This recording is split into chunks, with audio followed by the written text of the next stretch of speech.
Fast न्यूजचे प्रायोजक गोकुळ. बाळ, फ्रीजमधून श्रीखंड काढ ना. आम्ही पूर्वी घरीच बनवायचो श्रीखंड.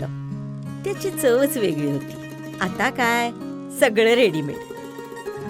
आजी, हे श्रीखंड खाऊन बघ.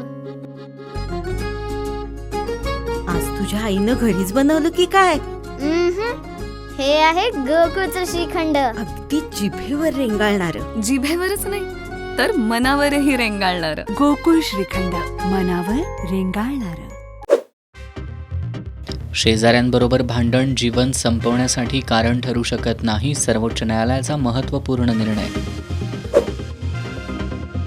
मराठा समाजाला बोगस सर्टिफिकेट दिलं जाऊ नये. उपसमितीच्या बैठकीत पंकजा मुंडेंची ठाम भूमिका. तर मराठा समाजासाठी काढलेल्या GRमुळं ओबीसीला फटका बसतोय. छगन भुजबळ यांची भूमिका कायम. शेअर बाजारात जोरदार तेजी. सेन्सेक्स आणि निफ्टीमध्ये उसळी. HDFC बँकेकडून ग्राहकांना महत्त्वाचा अलर्ट. 12 सप्टेंबरला रात्री 12 वाजल्यापासून पहाटे 1:30 पर्यंत बँकेच्या UPI सेवा पूर्णपणे राहणार बंद.